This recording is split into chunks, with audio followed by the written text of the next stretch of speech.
Abrimos nuestra Biblia en el Evangelio según Marcos, capítulo número 15, a partir del verso 42 al final. Amén. Cuando lo tenga, dígame un fuerte amén. Y leemos todos juntos. Dice la palabra de Dios. Cuando llegó la noche, porque era la preparación, es decir, la víspera del día de reposo, José de Arimatea, miembro noble del concilio, que también esperaba el reino de Dios, vino y entró osadamente a Pilato y pidió el cuerpo de Jesús. Pilato se sorprendió de que ya hubiese muerto, y haciendo venir al centurión, le preguntó si ya estaba muerto. E informado por el centurión, dio el cuerpo a José, el cual compró una sábana y quitándolo, lo envolvió en la sábana y lo puso en un sepulcro que estaba cavado en una peña, e hizo rodar una piedra a la entrada del sepulcro. Y María Magdalena y María, madre de José, miraban donde lo ponían. Amén. Hoy vamos a hablar de un personaje sumamente interesante. Yo creo que usted ya lo descubrió. Es quien pide el cuerpo de Jesús. Pero este hombre, mi hermano, tiene una característica muy particular que vamos a ir descubriendo en el transcurso de esta enseñanza. Pero hay algo que quiero comentarle mientras tanto. El poder que una persona puede tener cuando valientemente se pone de parte del Señor es uno del que no podemos imaginar. Ese tipo de valentía, de valor, esa expresión que el hombre puede tener cuando en algún momento se decide hacer las cosas y se decide hacerlas bien, hermano, puede lograr cosas inimaginables. Este es el caso precisamente del valor o el tipo de valor en el pasaje que tenemos hoy, que estamos estudiando hoy. Porque en estos versículos Jesucristo ya ha dado su vida en la cruz. Su cuerpo ya ensangrentado, cuelga sin vida, recién ha muerto. Las multitudes se empiezan a alejar. Su madre María y Juan, incluso también se especula que han salido de la escena de la muerte. Los soldados se están preparando para salir del Calvario. Y esta es una escena triste, una escena de muerte, de dolor, de tristeza. Porque justamente el llamado Mesías, el que sanó multitudes, el que seguían multitudes, está colgado en un madero y acababa de expirar, acababa de morir. Y sin embargo, de esa escena triste, de esa oscuridad, de ese momento en el Calvario, brilló la luz de un alma valiente, un hombre valiente. De todas las personas allí reunidas, que realmente no hay una idea de cuántos pudieron haberse reunido para ver esa escena, un hombre estuvo dispuesto a identificarse con el Señor Jesús. Un hombre que estaba dispuesto a reclamar y ver por el cuerpo del Señor. Ese es el hombre del cual quiero que consideremos el día de hoy. Y su nombre, como usted quizás ya lo observó, es José de Arimatea en nuestro español, o llámese Joseph o Yusef, según el idioma, en el hebreo. La valentía de este hombre llamado José, de origen de Arimatea, es un desafío para los creyentes de todas las épocas, porque sus hechos heroicos, lo que él logró hacer en esta escena, nos llaman a reflexionar y hacen que nosotros, mi hermano, también pongamos atención a lo que él hizo, por si acaso nosotros también pudiéramos realizarlo en nuestro tiempo. Déjeme ir avanzando poco a poco para saber e irle explicando, porque este discípulo, llamado así, era un discípulo del maestro, pero que según el Evangelio de Juan, era un discípulo secreto. ¿De cuántas cosas se perdió José de Arimatea por no andar con el maestro, sino secretamente? A ver, vamos a ponerlo en perspectiva. En el Evangelio de Juan, capítulo 19, quiero que vea el verso 38, va a aparecer también en pantalla por si usted quiere leerlo ahí. Dice: después de todo esto, José de Arimatea, que era discípulo de Jesús, pero secretamente por miedo a los judíos, rogó a Pilato que le permitiese llevarse el cuerpo de Jesús. Pilato se lo concedió. Entonces vino y se llevó el cuerpo de Jesús. Un discípulo secreto. Un discípulo que era discípulo secretamente por miedo de los judíos. Primera escena que quiero que reflexionemos. Este discípulo secreto, que aunque vamos a hablar más adelante acerca de su carácter, el por qué quizás se ocultó y un poquito más abierto a esto, pero después el valor que él obtuvo al final para hacer frente. Pero quiero que descubramos, mi hermanos, que era discípulo secreto. ¿Cuántos años estuvo Jesús predicando abiertamente en su ministerio? 3 años y medio. En esos 3 años y medio, él llamó a lo que él referenció como sus estudiantes, llámese discípulos, y de los cuales, mi hermano, escogió 12 para hacerlos sus apóstoles. Discípulos eran muchos, apóstoles solamente fueron 12. Pero discípulos tenía cantidad. Recuerde que una ocasión el Evangelio de Lucas nos dice que mandó 70 discípulos de 2 en 2 a predicar por diferentes regiones. Por lo tanto, discípulos tenía. Pero qué interesante que de todos los discípulos nombrados, solo a José de Arimatea la Biblia lo hace referencia como que era discípulo secreto. 3 años y medio que quizás él pudo andar también con este grupo, que quizás él también pudo convivir con el maestro, ver a los leprosos ser limpiados, ver a los ciegos ser sanados, ver las maravillas que Jesús hizo en la tierra, y quizás solamente las vio de lejos, porque no quería acercarse, no quería la compañía, porque tenía miedo. Wow. ¿De cuántas cosas se puede perder el discípulo secreto? ¿De cuántas cosas se puede perder la gente que dice: sí, creo en él, pero... y entonces no disfrutan igual como los discípulos que están cercanos a él?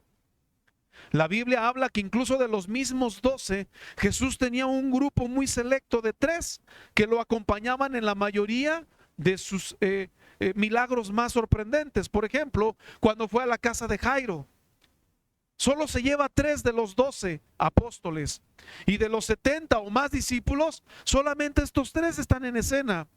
Entonces significa que había un grupo que he llamado multitudes, que eran seguidores, otro grupo que eran discípulos, o mejor dicho, creyentes, otro grupo que eran los discípulos, que eran ya los que seguían a Jesús, pero todavía otro grupo selecto que eran los 12, y de los 12 había 3 que lo acompañaban a muchos lugares.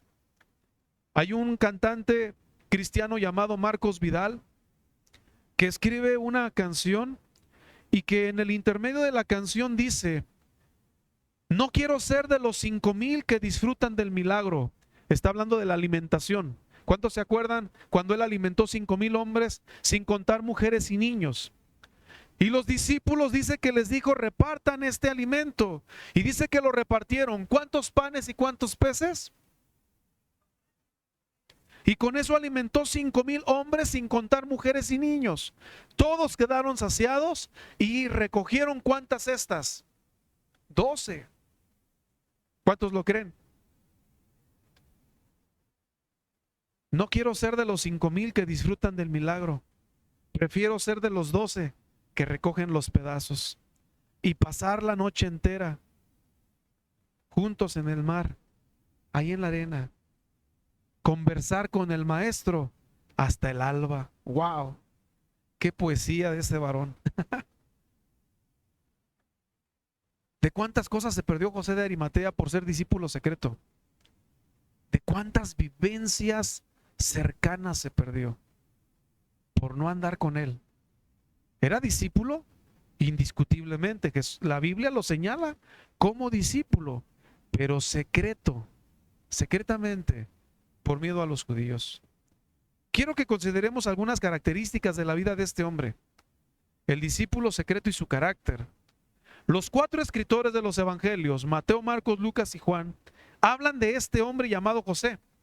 Sus descripciones revelan a un hombre de carácter, de integridad, un hombre que es visto por los escritores de los evangelios como alguien sumamente especial, con un carácter que vale la pena estudiar. Por ejemplo, en cualquiera de los evangelios que busquemos, dice que era de Arimatea. Arimatea es una región que en el Antiguo Testamento se llamaba Ramá o Ramataim. Es una ciudad ubicada a 33 kilómetros al noreste de Jerusalén y se dice por los geógrafos e historiadores que fue la ciudad natal del profeta Samuel. Es decir, era una ciudad de importancia y de allí era este hombre que en el Nuevo Testamento ya no se llamaba Ramá, sino se llamaba Arimatea. Pero hay una característica de este hombre además, aparte de descubrir o de definir su región. No tan solo dice de dónde era, sino que además, ¿cómo era este hombre? Si nos vamos al Evangelio de Mateo capítulo 27, en el versículo 57 se nos narra que José de Arimatea era un hombre rico. Cuando llegó la noche, vino un hombre rico de Arimatea, llamado José, que también había sido discípulo de Jesús. Mateo simplemente dice era discípulo. Lucas dice lo mismo. Marcos es lo mismo. Pero Juan dice que era discípulo secreto. Juan sí rescató eso y ahorita lo vamos a abundar. Pero una característica de este hombre era que no era un hombre común y ordinario en la sociedad. Era un hombre rico. Wow. Marcos 14:53 dice, 15:43, dice que era un hombre que era miembro noble del concilio. Wow. ¿Sí dice así? Un hombre miembro del concilio. ¿De cuál concilio? El concilio, mi hermano, que era el grupo de los 70 sumo o de los 70 sacerdotes, que entre ellos pasaban el filtro de toda situación religiosa o política que podía ocurrir en el país. Por lo tanto, este hombre no era cualquier persona en la comunidad. Era un hombre que tenía características de nobleza. Quizás, mi hermano, era un hombre que tenía la habilidad y las posesiones para poder comprar en cualquier momento lo que se le ocurriera. A pesar de ser llamado un hombre del concilio, tenía la habilidad también económica y los recursos para lograr lo que hizo, por ejemplo, cuando pidió el cuerpo del maestro, porque compró una costosa tumba en un jardín cerca de la ciudad de Jerusalén. Y eso confirma que no era cualquier hombre común en la sociedad.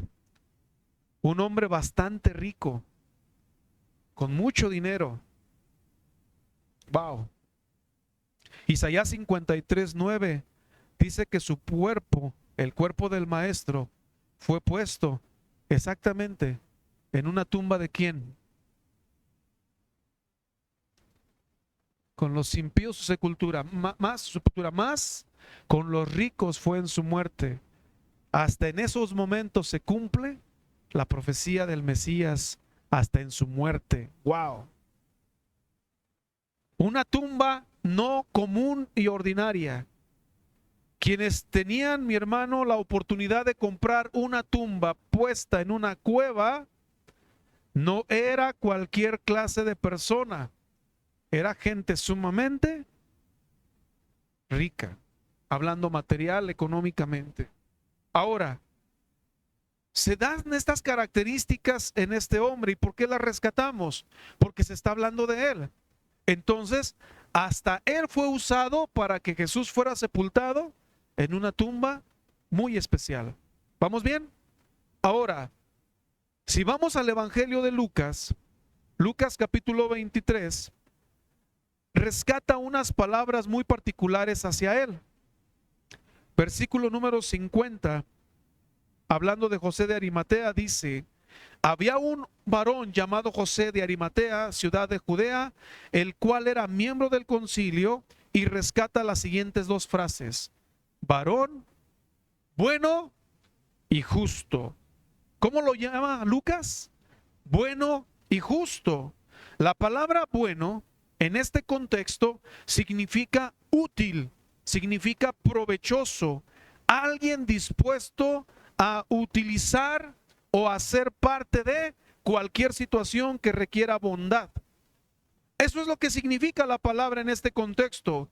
Era un hombre con el que se podía contar. Era un hombre que ponía a su disposición todo lo que él tenía en su momento. Por eso a él no le costó pensar en invertir de su dinero, ni tampoco pensar en comprar una tumba. Y si se fijó en uno de los capítulos o pasajes que leímos, dice que compró una sábana. No sé si lo hizo de última hora. Ahora, qué interesante que no fue María, la madre del Señor, no fueron sus discípulos los que pidieron el cuerpo, no fueron ninguno de los seguidores de él, sino un hombre llamado José de Arimatea. Y aparece a la escena otro segundo hombre que también pudo haber sido discípulo secreto, llamado Nicodemo. Pero regresando a la historia en cuanto a José de Arimatea, si él era un hombre bueno, significa que tenía un corazón noble, un corazón dispuesto para servir. Pero también dice que era justo. La palabra justo aquí se refiere a la integridad, a la rectitud en su persona, en sus valores. Por lo tanto, él fue un hombre que honró la palabra de Dios lo mejor que pudo. José poseía un buen carácter moral y dio un excelente ejemplo en cuanto a la fe. Y al ser miembro noble, hermano del concilio, es un hombre distinguido del consejo. Regresando a Marcos capítulo 15, versículo 43, nos hace la referencia precisamente que este hombre era miembro noble del concilio. Si me lo ponen en la NBI, también dice que era distinguido del consejo. Por lo tanto, hablar del consejo, ya le había mencionado, nos dice que José era miembro del Sanedrín, el cuerpo de los 70 miembros, que era el gobernante supremo de los judíos. Por lo tanto, él tenía poder y autoridad en todos los asuntos de la religión judía y de la vida social en ese tiempo.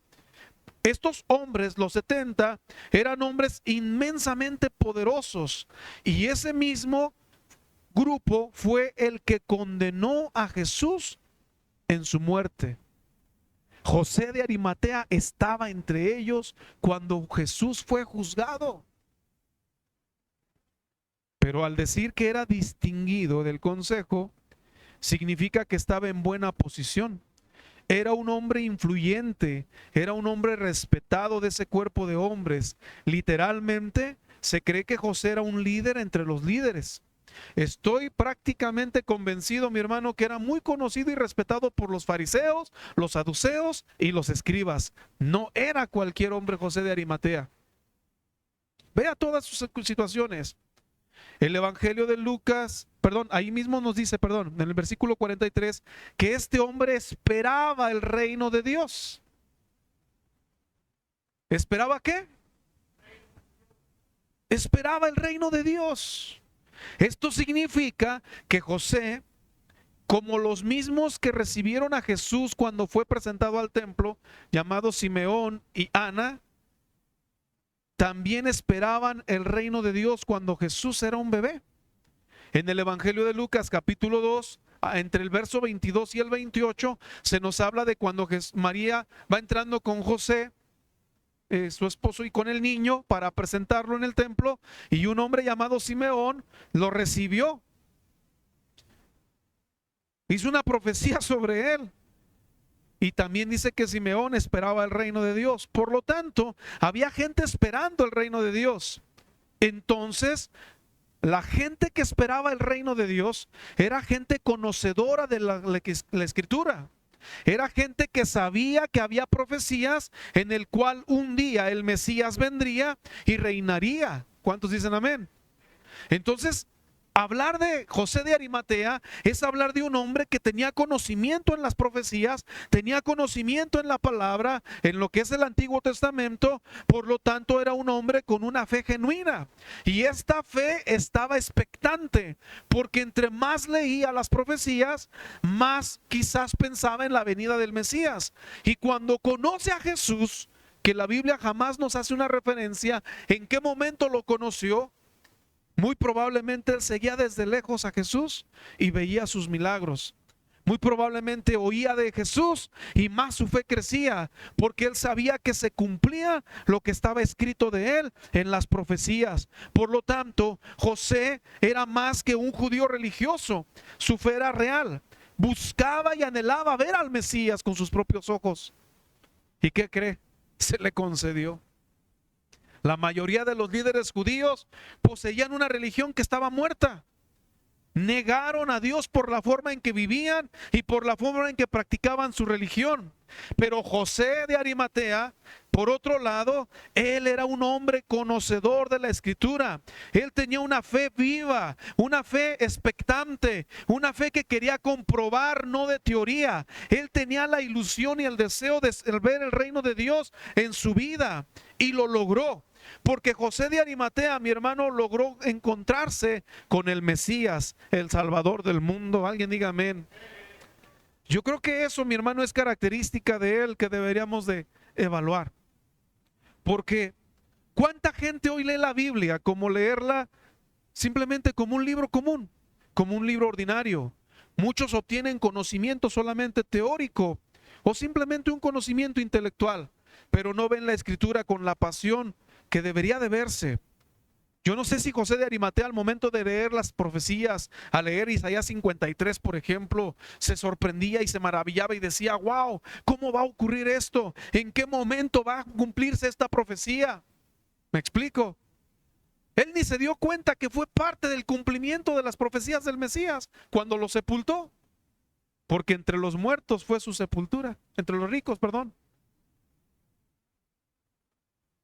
Él se dispuso sin saberlo para sepultar al mismo Mesías conforme a la profecía. José de Arimatea poseía muchas cualidades que lo hacían sobresalir.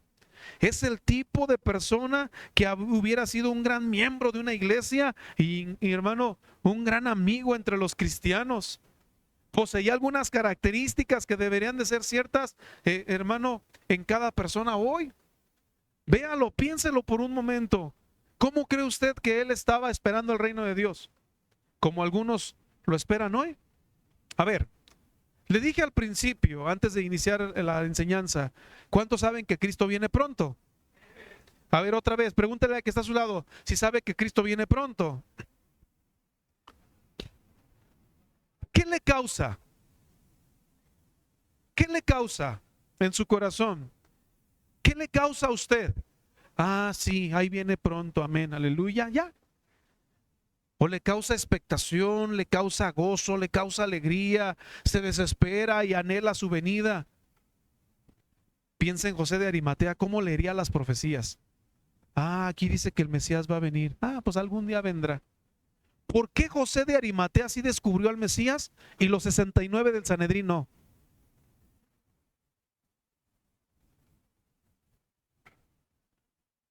Muy probablemente Nicodemo también haya sido parte del Sanedrín. 68, ándele.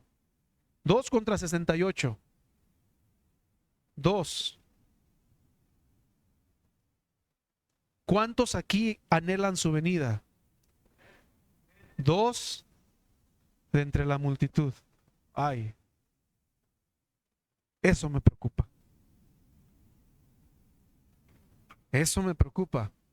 Porque con nuestros hechos deberíamos de demostrar que somos discípulos. Nadie es aquí miembro del Sanedrín. La mayoría de nosotros nunca seremos a lo mejor ricos. Pero todos podemos esforzarnos por poseer las cualidades morales y espirituales que este hombre demostró en su vida. era bueno y justo. Yo creo que nunca vamos a poder ser totalmente buenos en el sentido, hermano, de disponer quizás todo nuestro corazón. Deberíamos de. Les dije que bueno significa poner a disposición, ser útil, estar listo para disponer de todo lo que tenga, un corazón noble para servir. ¿Cómo es su corazón, mi hermano? ¿Somos buenos al igual que José de Arimatea? ¿Estamos dispuestos a servir? ¿Estamos listos para servir al prójimo? ¿Somos justos en el sentido como José de Arimatea, que era un hombre íntegro, que sabía lo que vivía, lo que predicaba, predicaba lo que vivía, vivía lo que predicaba? Él estaba expectante por el reino de Dios, un hombre íntegro que vivía su vida limpia para la gloria de Dios, esperando el momento en que el Mesías pudiera estar frente a él. Él no sabía si le tocaba ver en vida al Mesías. Es más, hasta hoy el pueblo de Israel están esperando al Mesías, porque no lograron ver lo que José de Arimatea vio. Pero muy probablemente es porque ni siquiera han leído las profecías.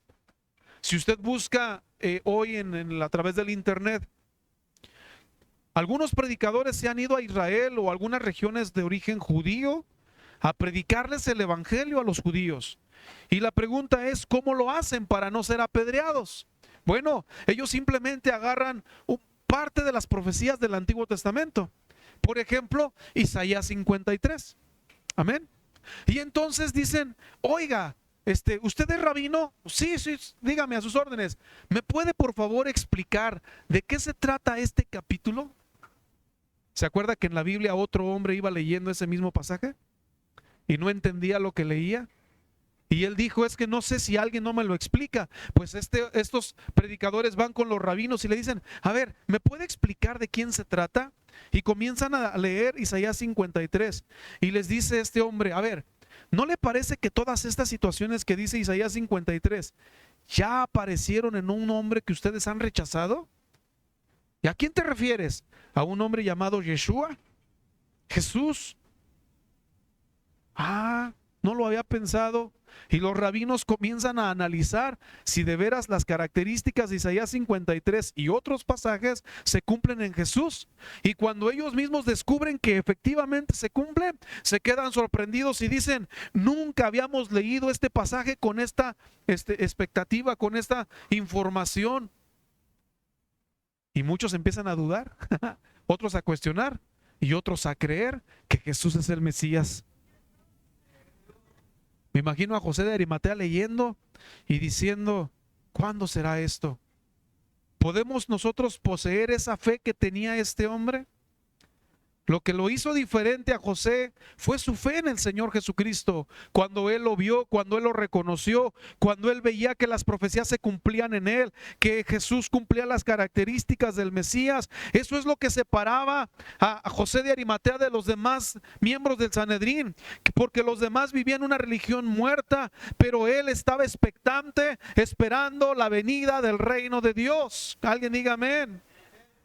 Los demás simplemente tenían sus mismos rituales, sus reglas, sus mismas tradiciones, que incluso ponían por encima de la palabra, pero José de Arimatea tenía una fe en el cual se demostraba que esperaba el reino de Dios.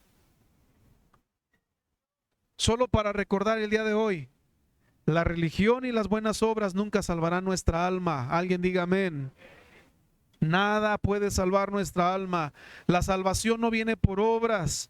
La salvación viene únicamente a través de la fe en Jesucristo. ¿Cuántos dicen amén? Porque por gracia somos salvos por medio de la fe. Y esto no es de nosotros, pues es un don de Dios. No por obras, para que nadie se gloríe. Alguien diga gloria a Dios ahí. Le pregunto, ¿podremos nosotros equipararnos, igualarnos a este hombre llamado José de Arimatea? Los rasgos de su carácter. Creo que deberíamos de aprender más de estos personajes que están medios ocultos en la Biblia. No se habla mucho de él, pero quiero hablarle entonces Avanzando un poco más sobre por qué José de Arimatea fue discípulo secreto. Vamos a descubrir si aquí hay discípulos secretos. O vamos a ver si somos de esos discípulos fervientes. José de Arimatea era un líder judío, pero también era creyente en el Señor, recuérdelo. ¿Se acuerda de ese versículo donde dice que era discípulo pero secreto? Wow, Mateo sí dice que era discípulo. José había llegado a abrazar la verdad de que Jesús era el Mesías. No sé cuánto tiempo él haya sido sacerdote o miembro del Sanedrín, pero yo me imagino como todo buen sacerdote, leía las escrituras, leía la Torá, leía los profetas y se emocionaba al pensar y al ver, hermano, en estas circunstancias, ¿cuándo vendría el Mesías? Y a lo mejor él quería cumplir con la expectativa de si algún día apareciera el Mesías. Pero José de Arimatea abrazó la verdad. En algún momento descubrió que Jesús era el Mesías que estaban esperando, que vendría y salvaría a Israel. Les recuerdo, no sabemos exactamente cómo llegó José a su fe en Jesucristo. La Biblia no nos hace referencia en qué momento él se acercó al maestro, pero la Biblia nos dice que era discípulo.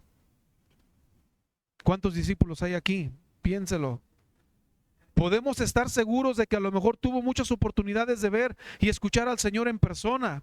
Como le decía, a lo mejor había en algún momento visto al Mesías, algún milagro que él realizó, alguna maravilla que él haya visto con sus propios ojos, y a lo mejor le quedaba la emoción y el gozo de ver, wow, que un paralítico se levantara, que un ciego comenzara a ver.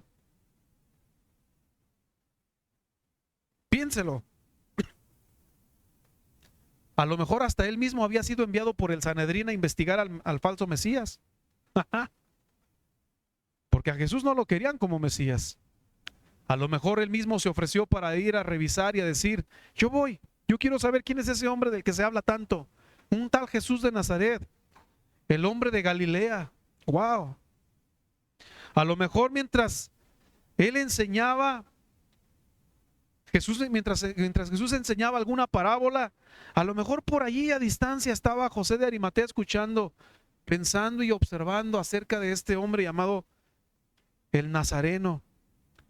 Tal vez escuchó a Jesús cuando hablaba de alguna de las bienaventuranzas. No lo sabemos. Pero de que José de Arimatea comenzó a tener fe en el maestro, comenzó a tenerlo. Pero no era un discípulo cercano, era un discípulo de lejos. Que me vean allí, pero que no me vean tan cerca. A lo mejor él en su corazón diciendo, wow, pero por fuera aparentando, oye, ¿qué opinas de Jesús? Es un hombre común y ordinario, pero por dentro muy emocionado. Es que, híjole, ¿y si pierdo mi posición? ¿Y si pierdo mi riqueza? ¿Y si me apedrean por ganar con el maestro? ¿O si soy expulsado? ¿Cuántas cosas cabrían en la mente de un hombre que creía, pero que no quería estar cerca? ¿Cuántas cosas habrían en el corazón de un hombre que sabía que Jesús cumplía con las profecías, pero que por miedo no quiso ser partícipe con los discípulos? Vio algunos de sus milagros, escuchó los testimonios de muchas personas que fueron sanadas, que fueron ayudadas. Algo llevó a José de Arimatea a la fe en el Señor. Algo lo llevó. Algo lo identificó con ese Mesías. Pero mientras José era creyente, tuvo su fe en secreto. Regresemos a Juan 19:38. Tuvo su fe en secreto. José de Arimatea le pidió a Pilato el cuerpo de Jesús. José era discípulo de Jesús, aunque en secreto por miedo de los judíos. José era creyente, pero tenía miedo de lo que pasaría si los otros se enteraban. ¿Habrá entre nosotros alguno que se diga discípulo, pero que no sea tan gran discípulo por miedo al que dirán? ¿Tú eres cristiano? Sí, pero no soy tan fanático. Yo voy a la iglesia, me reúno un ratito y escucho, pero no soy de los que cantan y aplauden tanto. No soy de los que oran tanto.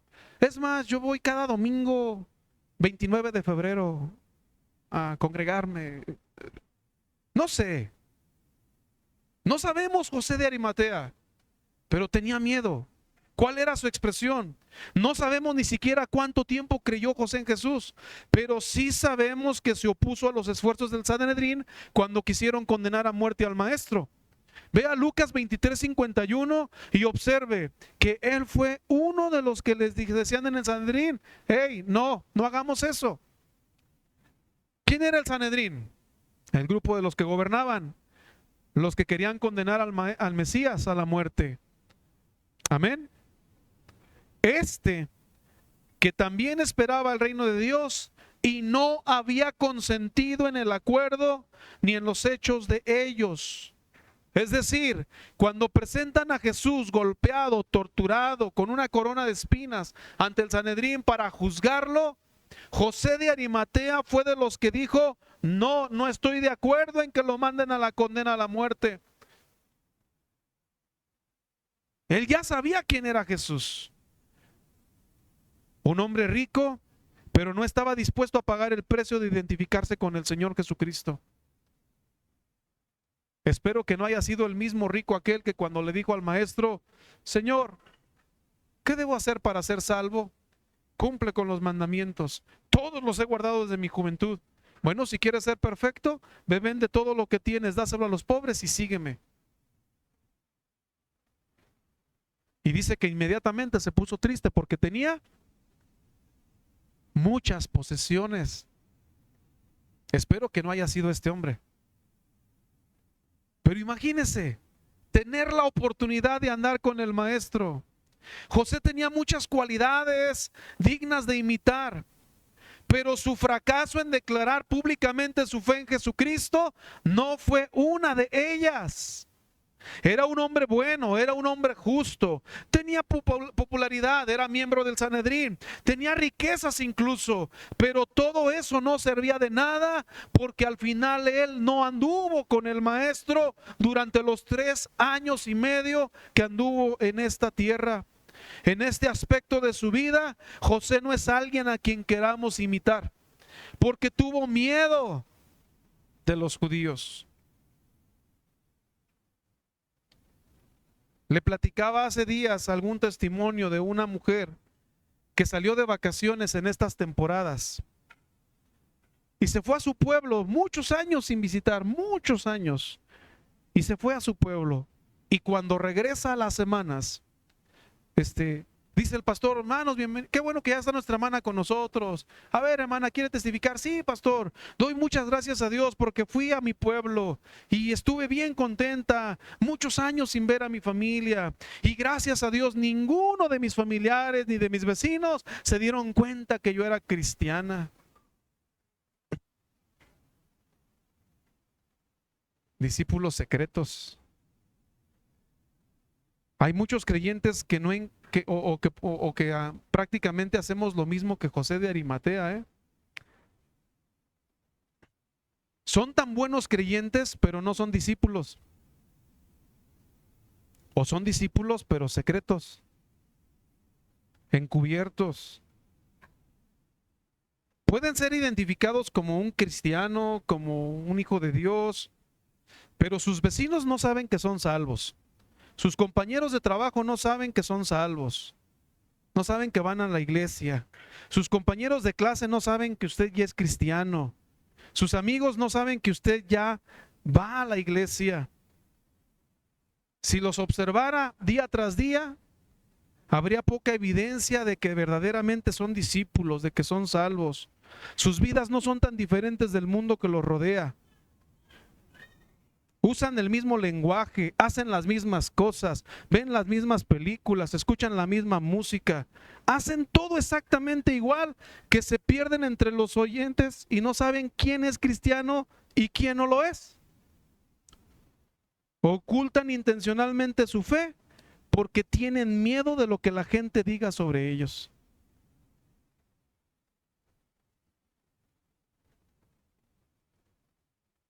Nos quedamos calladitos todos, ¿verdad? El miedo a los demás, el miedo al rechazo, el miedo al qué dirán, el miedo, el temor a ser rechazado, a decir que tú no eres tan religioso. Mire, hay iglesias que en su doctrina y en su disciplina, unas son más estrictas que otras. Y a lo mejor en la vestimenta es uno de los primeros detalles que usted y yo podemos observar en su distinción. Cuando usted ve a una mujer, por ejemplo, que no usa maquillaje y que su ropa es larga, usted prácticamente y yo la identificamos y decimos es de alguna iglesia cristiana. Al menos una característica. Y no les da vergüenza. Sin pena en la calle, así. Se identifican de alguna manera. Ojalá que en sus hechos también, ¿verdad? Alguien diga amén.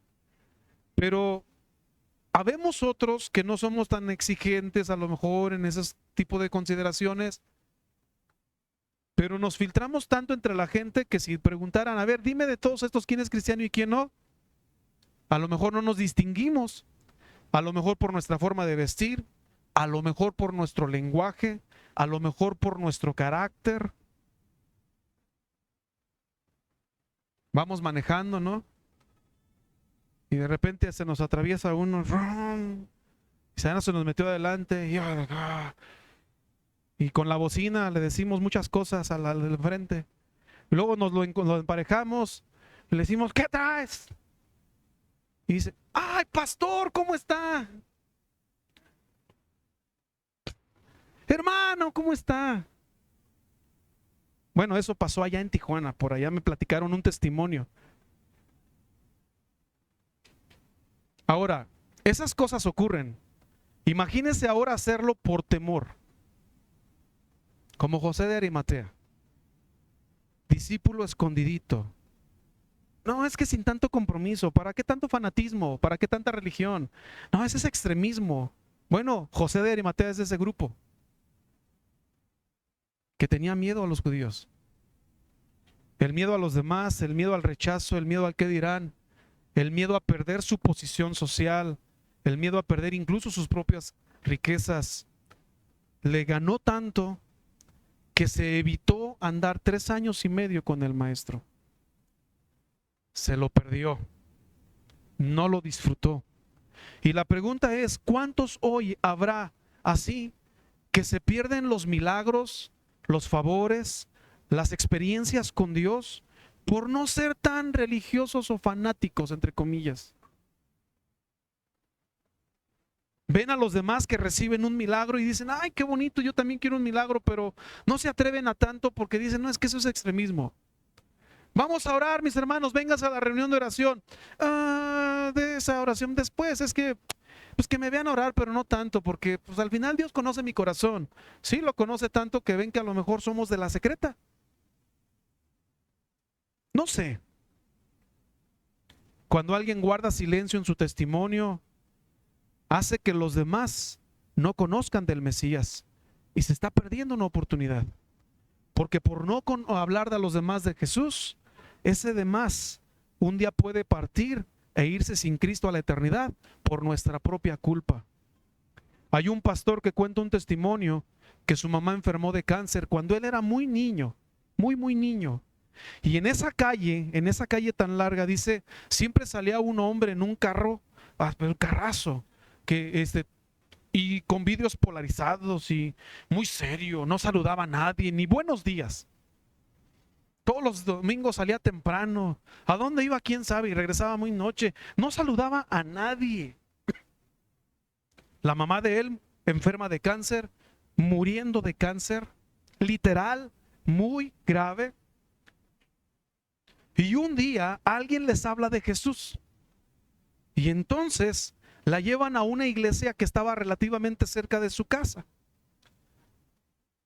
Dios hace un milagro en la mujer, oran por ella, es sanada de cáncer y lógico, sin redes sociales y en ese tiempo no había ni teléfonos celulares, hermanos. Se corrió la voz por todo el vecindario de que la señora fulanita había sanado de cáncer. ¡Wow! Corrió la voz.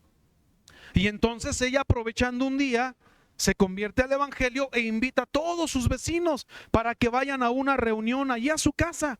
Y entonces este vecino, del cual nadie hablaba, todos le tenían miedo porque pensaban que era el mafioso de la cuadra. ¿En serio? Así. ¿Serio? Sí. No sé, no era mexicano, si no hubieran dicho que era acá de judicial mal pagado, ¿va? Pero así, muy, así, muy. Y entonces ve y dice, ¿qué está pasando allí? Ah, dice, es que nos invitaron a una reunión. ¿Y de qué? Pues es que van a testificar que una señora sanó de cáncer, que fue una reunión de oración y Dios la sanó. ¡Wow! Dijo, oiga, qué bueno. Y se acerca con la familia. Oiga, les dice, que ustedes ya son cristianos, sí. ¡Qué bueno! Yo también. ¿Y qué crees? Soy pastor. Y entonces el esposo de la mujer le dijo, a ver, espéreme. Tantos años usted mi vecino. Y usted sabía que mi esposa se estaba muriendo de cáncer. ¿Y nunca vino a predicarnos de Cristo? Váyase de mi casa, le dijo.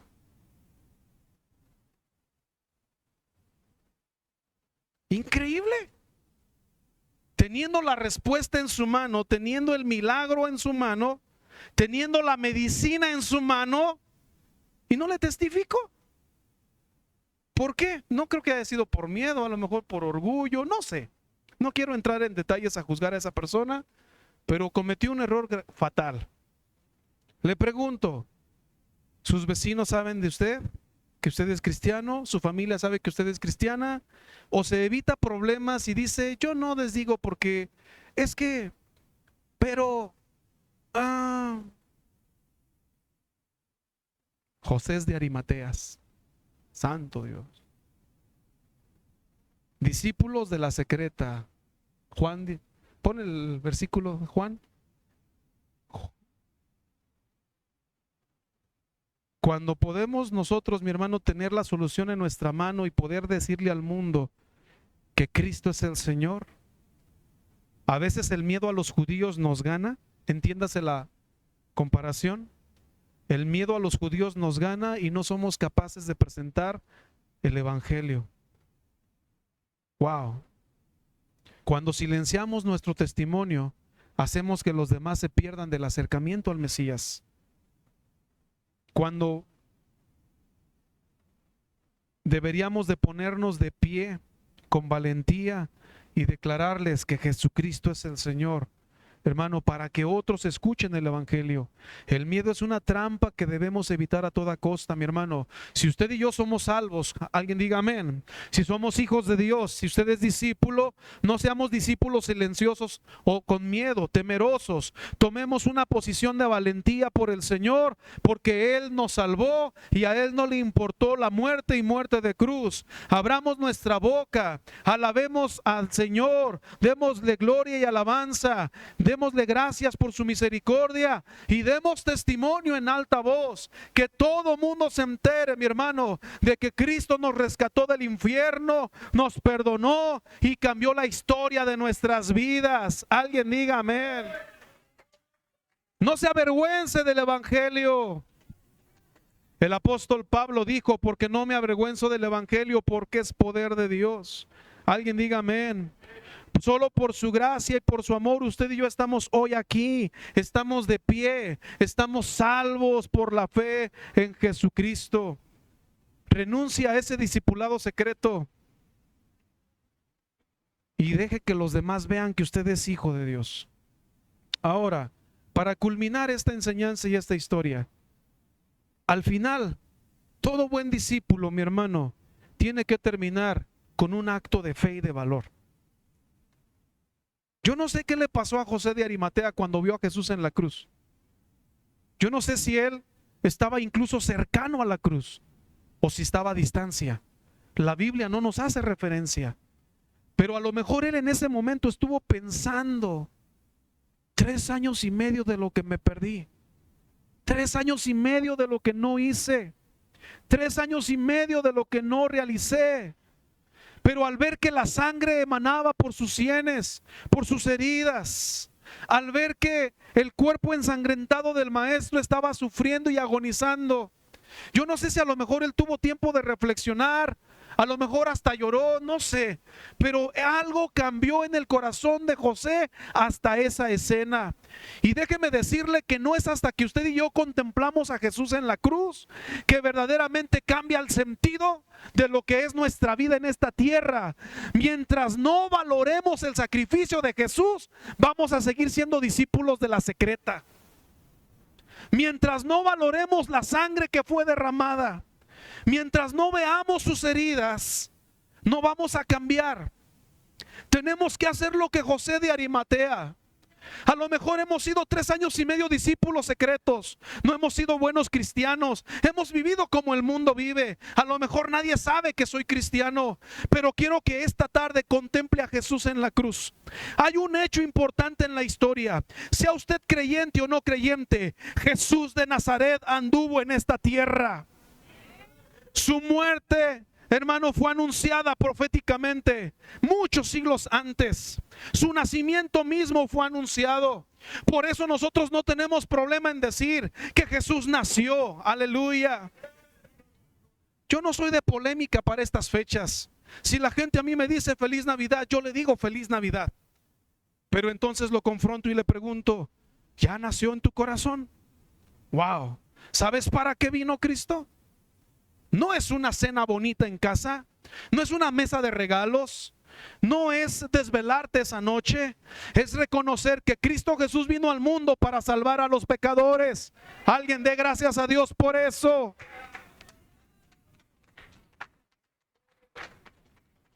En la historia, pastor, yo no creo en la Biblia, no se preocupe, la historia, los historiadores le pueden decir que Jesús anduvo en esta tierra.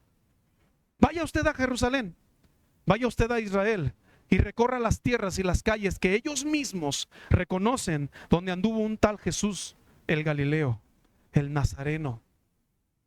Entonces, ¿ese hombre anduvo en esta tierra? Sí. Juzgado por muchos, criticado por otros, tratado mal por muchos, pero recibido, hermano, haciendo beneficios a otros tantos. La pregunta aquí es: ¿cómo contempla usted a Jesús? José de Arimatea está viendo la escena. Están 3 hombres en cruces y el de en medio expresando solo palabras de amor. Mientras uno de una cruz le dice: a ver, si eres el Hijo de Dios, bájate a ti y sálvanos a nosotros. El otro le dice: hey, tranquilo, tú y yo estamos sufriendo porque estamos pagando por nuestros delitos. Pero este hombre, ¿qué ha hecho? Este hombre ha sido justo. Y entonces este ladrón se dirige al maestro y le dice: acuérdate de mí cuando estés en tu reino. Y Jesús voltea y le dice: te digo que hoy mismo estarás conmigo en el paraíso. A lo mejor José de Arimatea está viendo todas esas expresiones de amor, de perdón, de misericordia. Algo está cambiando en el corazón de José de Arimatea, porque José de Arimatea se atrevió a hacer cosas que ninguno de los otros discípulos hizo en esa historia. Nadie más. La Biblia no me dice que María, la madre del Señor, fue con Pilato a pedir el cuerpo. No me dice que Juan o que Pedro. No me dice que alguno de los discípulos que anduvo con él. Ni siquiera Lázaro, su amigo entrañable. Fue un hombre llamado José de Arimatea el que se atrevió osadamente, dice la Biblia, osadamente. Wow. Mientras Lucas dice en el verso 52 que fue a Pilato y pidió el cuerpo de Jesús, Marcos me está diciendo que entró osadamente en el verso 43 a Pilato. Osadamente. Osadía. es parecido o más que el propio valor. Agarró fuerzas de debilidad, se quitó el miedo a un lado y se presentó con el propio gobernador a decirle: hey, yo quiero que me des el cuerpo. ¿Dónde estaba el miedo que él tenía a los judíos? ¿Dónde estaba el miedo que él tenía a los romanos? Se acabó. ¿Por qué? Porque cuando alguien contempla la sangre derramada de Jesús, se acaba todo temor. Alguien dígame amén. Es más, se atrevió a comprar una tumba cerca de la ciudad de Jerusalén. No sabemos si la planeaba usar algún día para él, para alguno de sus familiares. Ya le dije esto, una tumba excavada en la roca. Era muy cara. Solo los muy ricos podían permitirse una de ese tipo. Esta tumba sería el monumento terrenal a su riqueza, a su poder y a sus logros. Era la forma de distinguir aquí, como dicen aquí los buenos mexicanos, la crema innata de la sociedad. Ahí no cualquiera, diseñada de manera especial para alguien de ese calibre. Pues cuando José de Arimatea vio a Jesús morir en la cruz, sus prioridades cambiaron. Ayúdame, por favor. Lo que en la vida de Jesús no pudo hacer, en la muerte de Jesús en la cruz, lo hizo. Cuando José vio a morir a Jesús ese día, tomó una decisión. No se volvería a callar más, ya no escondería más su fe. Alguien diga amén. Cuando Jesús estaba muerto, José fue valientemente a Pilato para pedirle el cuerpo de Jesús. Ya no le importaba si iba a ser criticado, si a lo mejor le iba a costar la tumba, si a lo mejor le iba a costar la cárcel, su prestigio social se había terminado allí, no importaba. Él dijo: yo quiero que me des el cuerpo de ese hombre llamado Jesús el Nazareno. Estaba dispuesto, mi hermano, a pedir el cuerpo. Y es que él lo vio morir. Porque incluso cuando llega con Pilato, Pilato dice: ¿cómo? ¿Acaso ya murió? Y al no creerle a José, Pilato manda a llamar a su centurión y le pregunta: oye, ¿es verdad que ya murió? Y el centurión le confirma: sí, efectivamente, ya murió. Y entonces le fue entregado el cuerpo y le permitió Pilato a José que se lo llevara para enterrarlo. Vea, mi hermano, la actitud de estos hombres hacia el cuerpo muerto de Jesús. Quiero que observe a José pidiendo el cuerpo del maestro. No sé si iba llorando, no sé si iba quebrantado, no sé si iba compungido, sus sentimientos encontrados, no lo sé. Pero para él era algo precioso el cuerpo de Jesús, que merecía ser tratado con el máximo cuidado. El verso 43 dice que pidió el cuerpo de Jesús. Y el verso 46 me dice que compró una sábana y quitándolo lo envolvió y lo puso en ese sepulcro que cavó en esa peña e hizo rodar una piedra en la entrada del sepulcro. Lo trató con sumo cuidado. Y aparece en escena otro hombre llamado Nicodemo.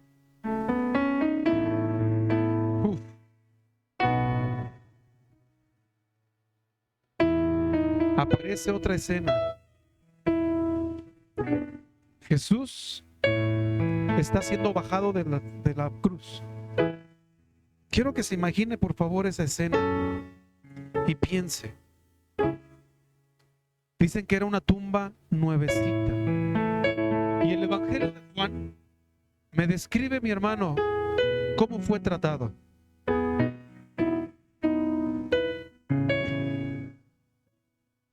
Dice el versículo número 39 que también Nicodemo, el que antes había visitado a Jesús de noche, vino trayendo un compuesto de mirra y de aloes, como 100 libras. Alguien que me diga cuánto equivale en kilos. A ver, piénsenle. Ahora, algo interesante es el verso 40.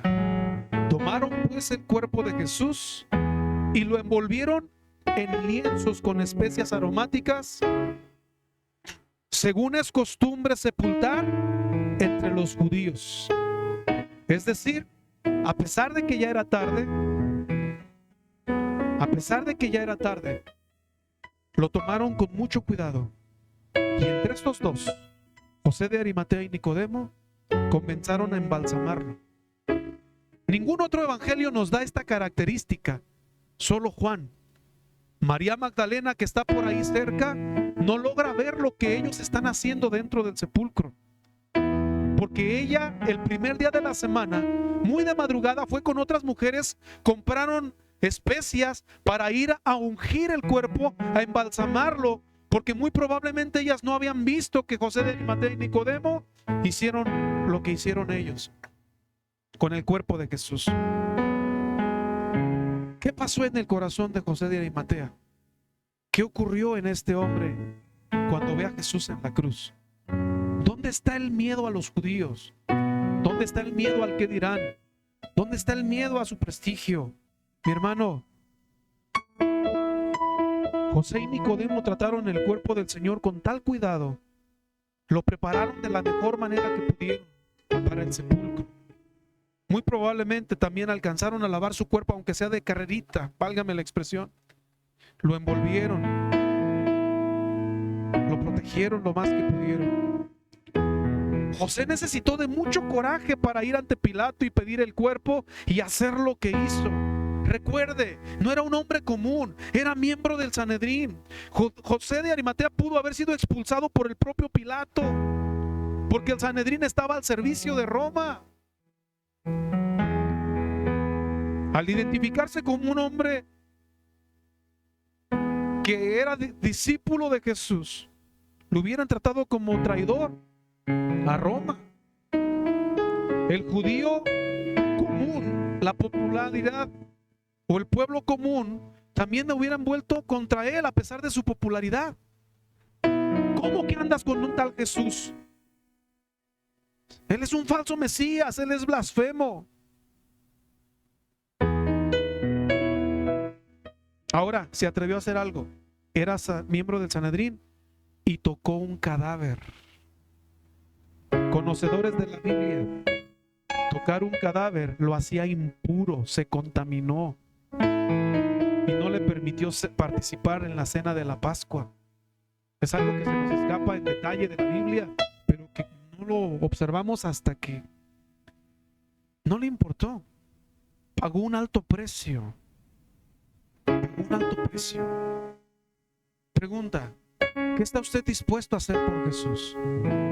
¿Somos verdaderos discípulos? ¿Es usted verdadero discípulo? ¿O es de los que menos compromiso tienen con Él? No ha visto a Jesús en la cruz. No lo ha visto. No ha considerado su cuerpo, sus heridas, su sangre. No ha considerado que la gente alrededor se está burlando de Él. No ha considerado que la gente está diciendo: crucifícale. Hoy a muchos se nos olvida el sacrificio del Maestro. Decimos ser discípulos y se nos escapa realmente la idea de lo que es un discípulo.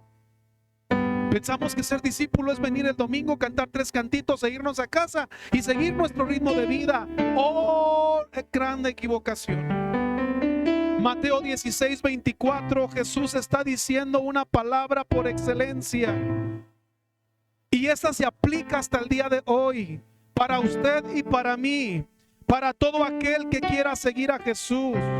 Permítanme decirles que todavía cuesta ser un verdadero discípulo y te puede costar prestigio, te puede costar tu propia vida. En México no hay persecución, pero cuánto quisiera en algún momento que hubiera. Pastor, ¿para qué? Para que se demostrara verdaderamente quién es discípulo. Que te dijeran: di que eres cristiano y pagas con tu propia vida.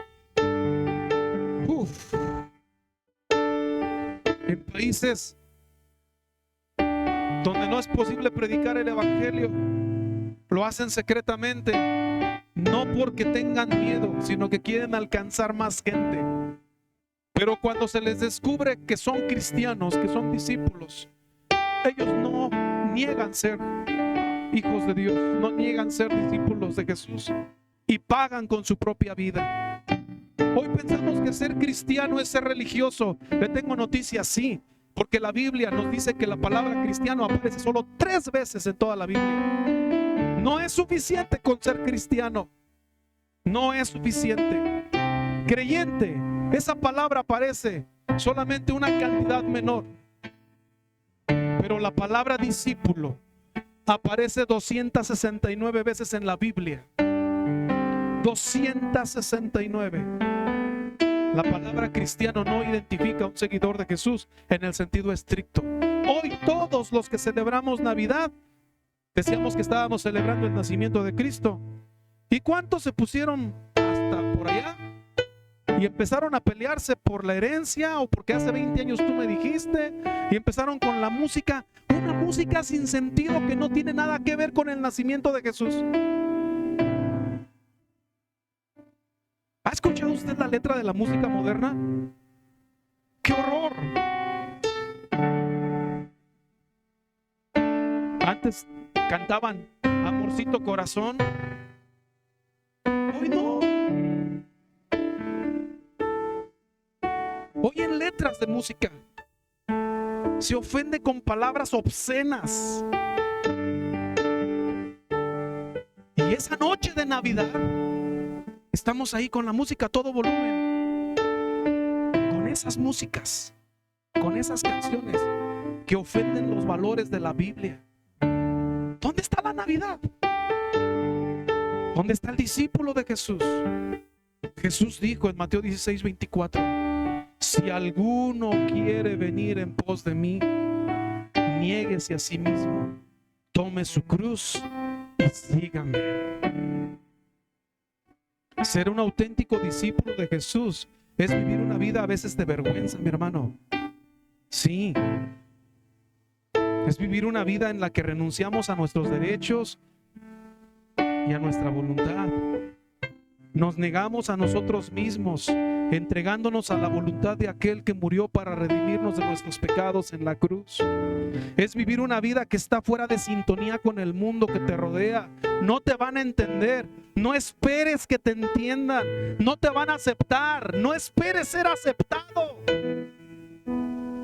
No esperes a que los demás te digan: oh, qué bueno, yo también quiero ir contigo. Te van a rechazar muchas veces. Es vivir una vida tan radicalmente diferente, mi hermano, que el mundo nos mira con desprecio, con desconfianza o con incomprensión. Ser discípulo no es cosa fácil.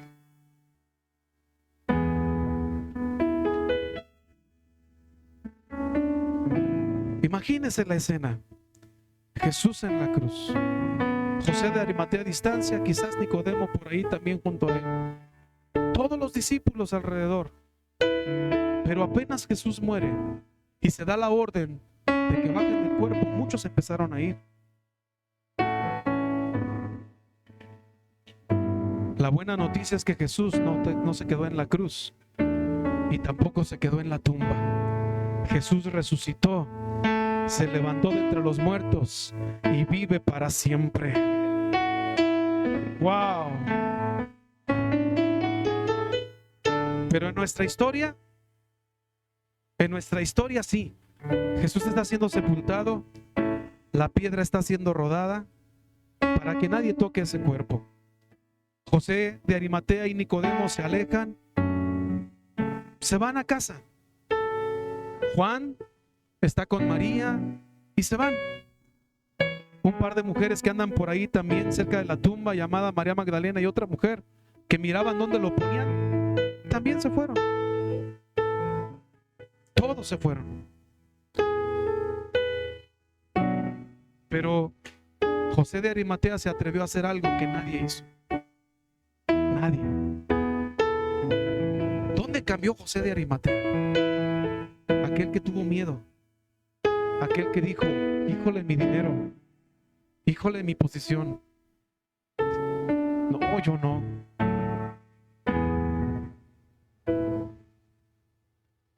Es que hasta que vio a Jesús en la cruz, hasta que vio cada gota de su su sangre derramarse. Mi hermano, perdóneme si lo ofendo con lo que voy a decir a continuación, pero nadie puede ser un verdadero discípulo si no valora la sangre del Maestro. Somos religiosos nada más. Nada más. El mundo no busca religiones y religiosos. El mundo busca discípulos. Jesús dijo, ustedes son la luz de este mundo. La luz no se pone debajo de la cama, no se pone debajo de una almohada, se pone arriba para que todos la vean y alumbre a todos los que están en casa. Así alumbre su luz delante de los hombres, para que vean su forma de vida, para que vean su estilo de vida y glorifiquen a su Padre que está en los cielos. Tu testimonio es lo mejor que puedes decirle al mundo. Yo soy discípulo de Cristo. Alguien dígame. Tu forma de hablar, tu forma de ser, tu forma de tratar a los demás. Que la gente vea que cargas la Biblia con orgullo. Algunos ya no usamos Biblia porque estamos en electrónica. Está bien, es válido, pero en tu casa, tu carácter, tu forma, mi forma de ser. Que la gente vea. Quítate el miedo. Dile al mundo que tú eres hijo de Dios. Dile al mundo que tú eres salvo por la fe. Dile al mundo con tus hechos que todavía hay discípulos. Si el año 2025 no fue nuestro año, porque a lo mejor no testificamos, no demostramos, estamos terminando hoy, permíteme la frase, ante la cruz de Jesús, y estamos viendo ese cuerpo sufriendo, derramando su sangre, valorando nosotros lo que Él hizo y reconociendo hasta ahí que entonces podemos cambiar. El miedo a Pilato se te va a quitar. Ve y preséntate. Aleluya. José de Arimatea le dijo a Pilato, Señor, quiero que me des el cuerpo de Jesús. La Biblia no hace más narración, pero yo quiero que te imagines todo lo que aconteció. Como, ¿y tú para qué lo quieres? Tú no eres la madre, tú no eres hermano, tú no eres familiar, tú no eres ni de los discípulos. ¿Para qué quieres el cuerpo? Tú entrégamelo. Yo me haré cargo. Yo le daré digna sepultura. ¿Pero a poco ya murió? Sí, ya murió. Centurión, ven. Oye, ¿qué es cierto que ya murió Jesús el Nazareno? Ya murió. ¿Se acuerda qué pasó con los otros dos? Se acercaron porque todavía no podían morir, el tiempo se les iba y agarraron un marro de madera y sobre sus pies a quebrarles las rodillas. ¿Por qué? Piensen, la cruz, los pies en esta posición, en un poquito de recargarse, podían mover un poquito sus cuerpos para poder respirar un poquito.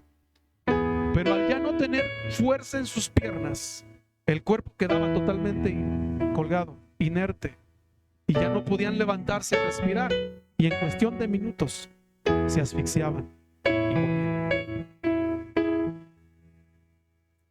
Cualquiera que muriera en la cruz, porque no fueron los únicos, así ocurría, les quebraban sus piernas cuando no podían morir pronto.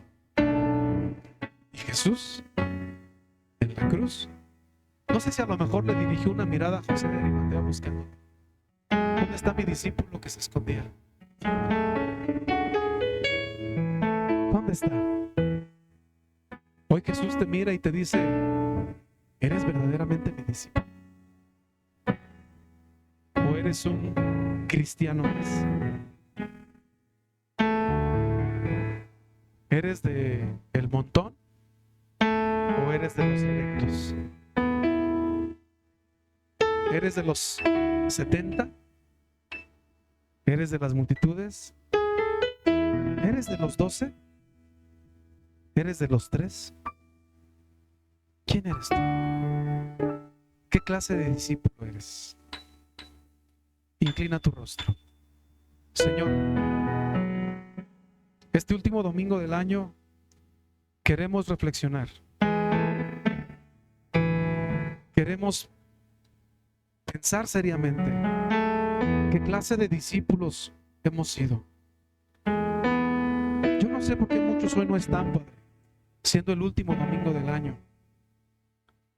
Yo te pido por todos los que están enfermos, que traiga sanidad sobre ellos. A que si alguno tuvo alguna dificultad para poder llegar, Señor, ayúdales. Pero también te pido por aquellos, Señor, que ni siquiera el esfuerzo hicieron por venir. Y a quienes estamos aquí, que nos ayudes a reflexionar, Padre, si verdaderamente somos discípulos. O al igual que José de Arimatea, nos escondemos y nos perdemos de los milagros, nos perdemos de ese alimento a los 5,000, nos perdemos de tantas maravillas por nuestro miedo, por nuestra falta de compromiso, por nuestro temor al que dirán. Señor, si yo no he vivido milagros como tu palabra enseña que debería de vivirlos, es porque a lo mejor he sido como José de Arimatea, que solamente los he visto desde lejos.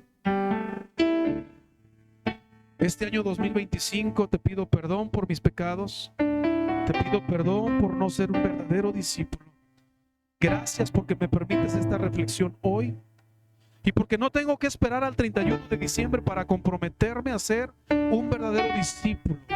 Hoy comienza un nuevo reto, hoy comienza un nuevo desafío y hoy, Señor, me levanto de todo temor, del qué dirán, me quito todo prejuicio de mi mente y de mi corazón y dejo ver tu luz en mi vida y que los demás vean que ya no vivo yo, mas Cristo vive en mí. Y lo que ahora vivo en la carne, lo vivo en la fe del Hijo de Dios. Señor, permíteme brillar en un mundo lleno de tinieblas. Ayúdame a ser esa clase de discípulo que refleje tu verdadera gloria, tus maravillas. Señor, aquí estamos. Ayúdanos.